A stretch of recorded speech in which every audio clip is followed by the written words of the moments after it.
மத்தேயு எழுதிய தூய நற்செய்தி அதிகாரம் 12 இறைவார்த்தைகள் 1 தொடக்கம் 8.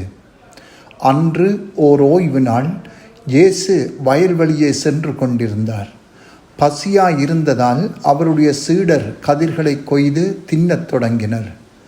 பரிசேயர்கள் இதை பார்த்து இயேசுவிடம், பாரும், ஓய்வு நாளில் செய்யக்கூடாததை சீடர்கள் செய்கிறார்கள் என்றார்கள்.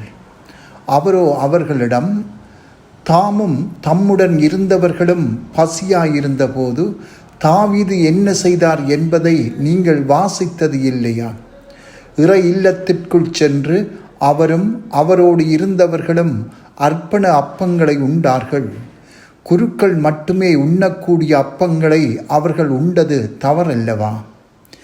மேலும் ஓய்வு நாள்களில் குருக்கள் கோவிலில் பணியாற்றுவது ஓய்வு நாளை மீறும் குற்றமாகாது என நீங்கள் திருச்சட்டத்தில் வாசித்ததில்லையா? ஆனால் கோவிலை விட பெரியவர் இங்கே இருக்கிறார் என நான் உங்களுக்கு சொல்கிறேன். பலியை அல்ல, இரக்கத்தையே விரும்புகிறேன் என்பதன் கருத்தை நீங்கள் அறிந்திருந்தால் குற்றமற்ற இவர்களை கண்டனம் செய்திருக்க மாட்டீர்கள்.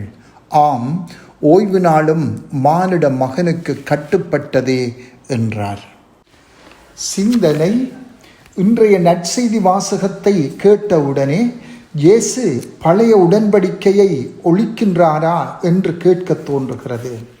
இயேசு பழைய உடன்படிக்கையை ஒழிக்கவில்லை, மாறாக அதன் உண்மையான பொருளை வெளிப்படுத்தி அதன் அடிப்படை நோக்கத்தை மீண்டும் நிலைநாட்டுவதன் மூலம் அதனை நிறைவேற்றுகின்றார்.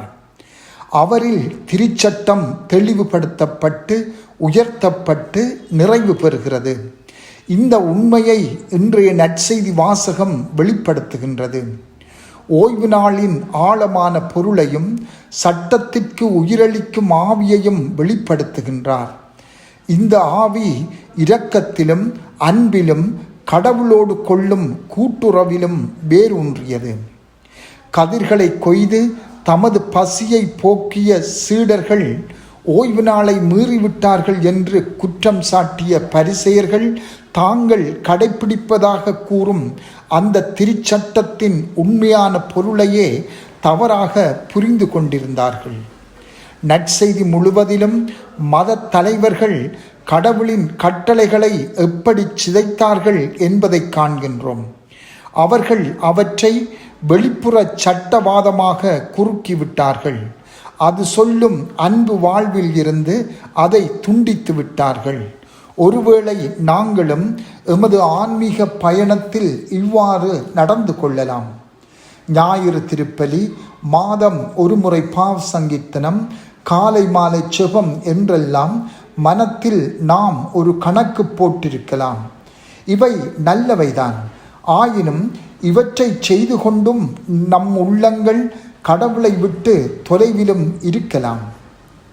கடவுள் நமக்கு விடுக்கும் அழைப்பை நாமும் பரிசேயர்களைப் போல வெறும் கொடுக்கல் வாங்கல் நிகழ்வாக எடுத்துக்கொள்ளக்கூடாது. திருச்சட்டத்தின் உண்மை இயல்பை வெளிப்படுத்த அவர் இறைவாக்கினர் ஒசேயாவை மேற்கோள் காட்டுகிறார். பலியை அல்ல, இரக்கத்தையே விரும்புகிறேன். பலி நல்லதுதான். ஆனால் அன்பு, நீதி, கடவுளோடு ஒன்றுணைய வேண்டுமென்ற ஆவல் அங்கே இல்லாத போது பலி உயிரற்றதாகி விடுகிறது. கடவுளும் அவற்றை வெறுப்பார். கிறிஸ்துவின் வழியாக அருள், இரக்கம் என்ற மீட்பின் புதிய சட்டத்தின் முழு வெளிப்பாட்டை நாம் பெற்றுக்கொண்டிருக்கின்றோம். இதனால் சட்டத்தின் வெளிப்புற கடைப்பிடிப்புகளை தாண்டி உள்ளார்ந்த மனமாற்றத்துக்கு அழைக்கப்படுகின்றோம்.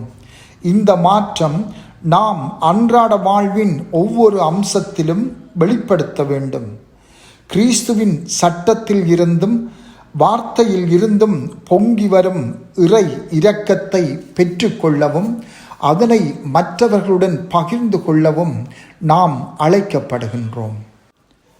செபம்.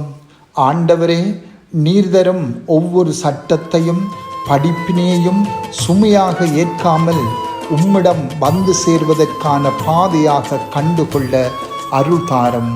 ஆமென்.